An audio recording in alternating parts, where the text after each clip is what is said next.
आज गोष्ट सुप्रीम कोर्टात लढल्या गेलेल्या एका खटल्याची. हा खटला 40 वर्ष लढला गेला. 40 वर्ष म्हणजे ट्रायल कोर्ट ते सुप्रीम कोर्ट अशी 40 वर्ष हा खटला लढला गेला.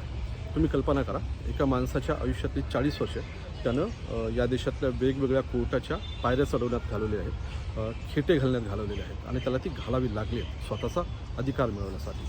असा हा 40 वर्ष लढला गेलेला खटला आहे. तुम्ही माझ्या दृष्टीनं मी जेव्हा ही पूर्ण केस वाचली, ही गोष्ट वाचली, तर तेव्हा असं वाटलं की ही किती साधी गोष्ट आहे. शक्य झालं असतं कोर्टाला तर त्यानं एका दिवसामध्ये या खटल्याचा निकाल लावला असता आणि लागू शकतो. आपण असं घेत धरू की एक दिवस नसेल, 1 महिना असेल, पुरावे प्रोसिजर कंप्लीट करायला 1 वर्ष आपण गृहीत धरू. पण तरीसुद्धा एवढी साधी केस, एवढी साधी गोष्ट त्याचा निकाल लावण्यासाठी कोर्टानं लिटरली 40 वर्ष घेतलेली. 40 वर्ष.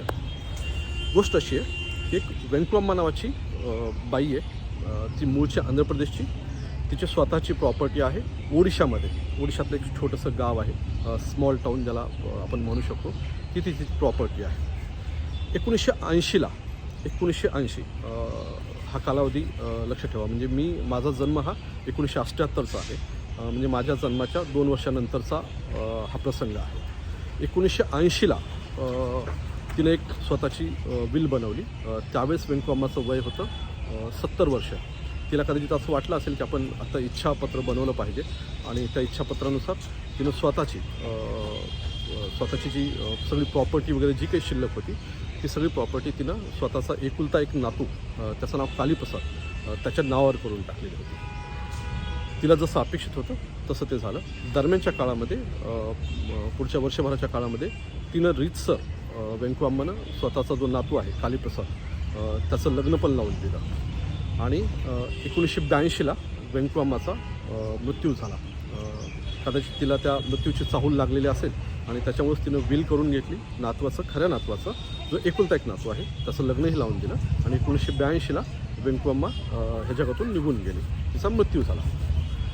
इथपर्यंत सगळं जसं वेंकटम्माला अपेक्षित होतं तसं कदाचित ते घडलं असावं.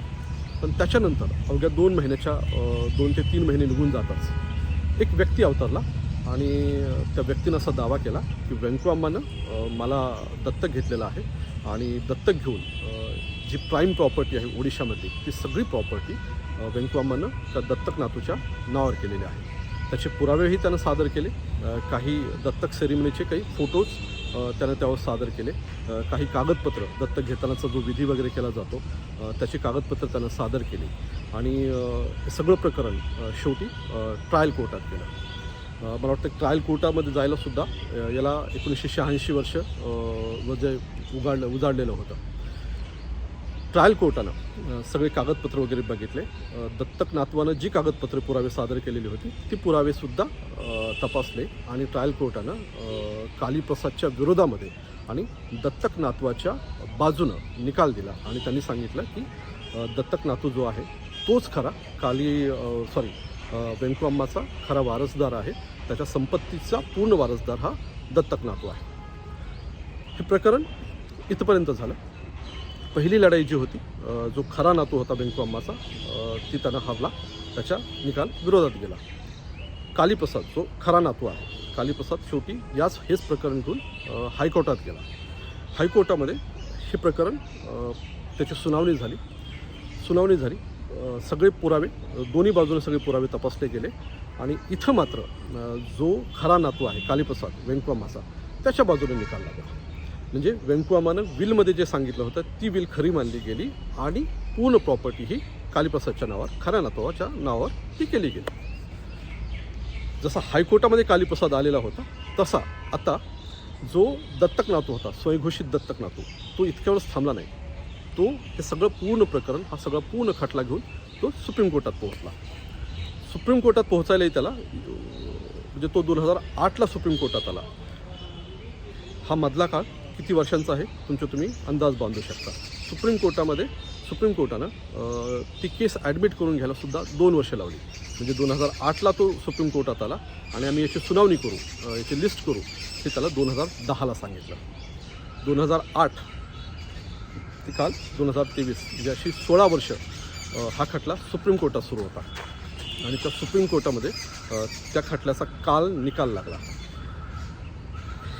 यातले जे पुरावे यातले जे काही कागदपत्र तपासले गेले त्याच्यावर सुप्रीम कोर्टात जी सुनावणी झाली आणि सुप्रीम कोर्टाने ज्या गोष्टीवर बोट ठेवलं आहे, जे गोष्ट म्हणणं मांडलेलं आहे ते फार इंटरेस्टिंग आहे. म्हणजे माणसाचा स्वभाव, माणसाचे वेगवेगळे पैलू एखाद्या गोष्टीतले कसे कळत राहतात त्यावर सुप्रीम कोर्टानं बोट ठेवलं आहे.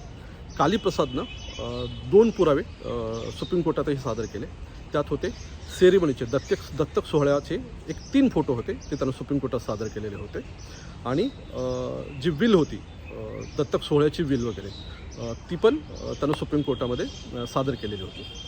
सुप्रीम कोर्टानं ते जे फोटो होते त्या फोटोतल्या 2 गोष्टीवर त्यांनी बोट ठेवले आणि ते फार मजेशीर आहे. त्यातला पहिला पार्ट होता, त्या फोटोंची संख्या फक्त 3 आहे. सुप्रीम कोर्टाचं असं म्हणणं होतं की जर हा दत्तक सोहळा होता, एवढा तुमचा आनंदाचा क्षण होता, व्यंकवाम्माला एवढं तुला नातू म्हणून वगैरे करून घ्यायचं होतं, तर त्या सोहळ्याचे 3च फोटो कसे काय, फक्त 3 फोटो कसे काय? एखादा सोहळा असेल त्यावेळेसही तर ॲटलिस्ट 5-10 आपण गृहीत धरू की 1981चा वगैरे काळ आहे, 80चा काळ आहे, त्यावेळेस एवढे आत्ता जेवढे फोटो निघतात तेवढे फोटो नसतील, पण 3च फोटो असणार नाहीत ना, काहीतरी जास्त फोटो असतील. तर या प्रश्नाचं उत्तर जो दत्तक नातू आहे त्याला देता आलं नाही किंवा त्याच्या वकिलाला देता आलं नाही, त्याचं स्पष्टीकरण त्याच्यापाशी नव्हतं. दुसरं जे सगळ्यात मजेशीर, सगळ्यात महत्त्वाचं आणि ते निर्णायकी ठरलं, ह्या सगळ्या खटल्याचा निकाल देण्यासाठी जे कारण निर्णायकी ठरलं तर त्या फोटोतल्या व्यंकवाम्माच्या फोटोबद्दलचं आहे.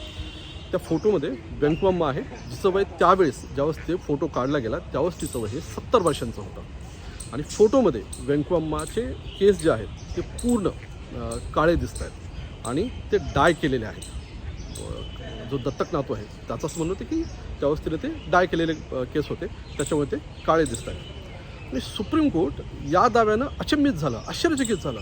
त्यांचं असं म्हणणं होतं की तुम्ही आम्हाला सांगताय की 1980-81 त्या काळामध्ये एका छोट्या गावामध्ये, खेडेगावामध्ये राहणारी महिला, वृद्ध महिला डाय करत होती, केसांना डाय करत होती. 1980-81 त्या काळामध्ये या देशामध्ये एका स्मॉल टाऊन, एका छोट्या खेडेगावामध्ये राहणारी महिला त्यावेळेस डाय करत होती. ह्या प्रश्नाचं उत्तर जो दत्तक घेतलेला नातू होता त्याच्याकडे नव्हतं, त्याला ते उत्तर देता आलं नाही. आणि त्या डाय केलेले केस, त्याच्यामुळे सुप्रीम कोर्टाने त्या फोटोमध्ये दिसणाऱ्या व्यंकवाम्माच्या त्या डाय केलेल्या केसावर बोट ठेवलं.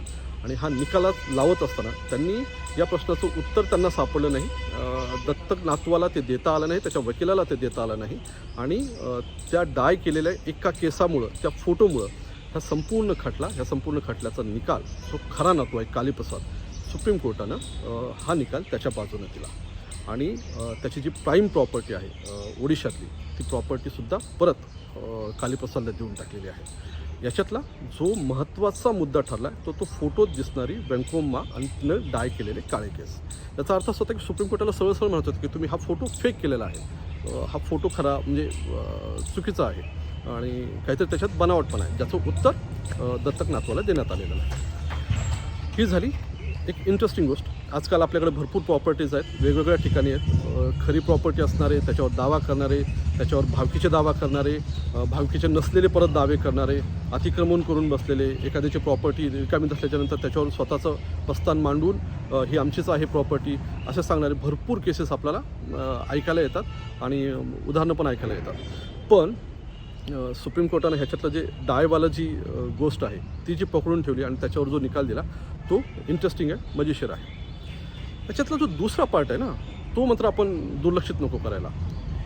एवढी साधा खटला, जसं मी सुरुवातीला म्हणालो तसं, त्या खटल्याचा निकाल देण्यासाठी खरोखर एखाद्या व्यवस्थेला 40 वर्षे लागावीत का? म्हणजे आपली राज्यघटना, आपला कायदा असं सांगतो की स्पीडी जस्टिस, म्हणजे जो न्याय हवा आहे तो वेगाने मिळावा, हा तुमच्या मूलभूत आयुष्याचा तो अधिकार आहे. म्हणजे आणि दिसतं असं की आपल्याकडं एकतर असे छोटे छोटे खटले ते सुप्रीम कोर्टापर्यंत लढावे लागतात आणि तिथून लढायलासुद्धा एखाद्या माणसाच्या आयुष्यातली 40 वर्ष जातात. 40 वर्ष.